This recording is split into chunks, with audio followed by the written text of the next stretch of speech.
محمد صلی اللہ علیہ وسلم.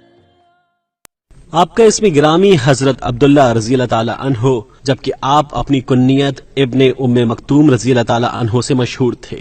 آپ ام المومنین سیدہ خدیجۃ الکبریٰ رضی اللہ تعالی عنہا کے ماموزاد بھائی، جلیل القدر صحابی اور مؤذن رسول صلی اللہ علیہ وآلہ وسلم تھے. آپ کا شمار السابقون الاولون یعنی سب سے پہلے اسلام قبول کرنے والوں میں ہوتا تھا.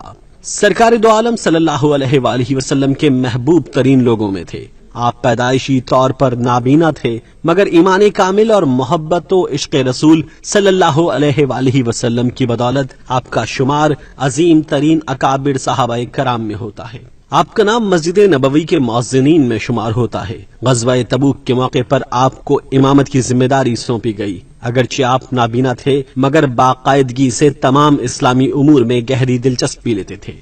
آپ رضی اللہ تعالی عنہ ایک بار سرکار دو عالم صلی اللہ علیہ وآلہ وسلم کی خدمت میں حاضر ہوئے تو آپ صلی اللہ علیہ وآلہ وسلم ایک وفد کو تبلیغ دین اور تعلیمات اسلام سے روشناس کروانے میں مصروف تھے اور حضرت ابن ام مکتوم رضی اللہ تعالی عنہ کی طرف توجہ نہ فرما سکے تو اللہ تعالیٰ نے اس معاملے کی اہمیت اور حضرت ابن ام مکتوم رضی اللہ تعالی عنہ کی قدر و منزلت کو واضح کرنے کے لیے سورہ عبس کی آیات کریمہ نازل فرمائی. اس معاملے کے بعد سرکار دو عالم صلی اللہ علیہ وآلہ وسلم ہمیشہ حضرت ابن ام مکتوم سے محبت فرماتے اور مجلس میں اچھی جگہ پر بٹھاتے تھے. آپ سے متعدد روایات بھی مروی ہیں. سرکار دو عالم صلی اللہ علیہ وآلہ وسلم نے مختلف مواقع پر سفر پہ جاتے ہوئے آپ کو 13 مرتبہ مدینہ منورہ میں اپنا نائب مقرر فرمایا اور معتبر روایات کے مطابق آپ جنگ قادسیہ میں شہید ہوئے.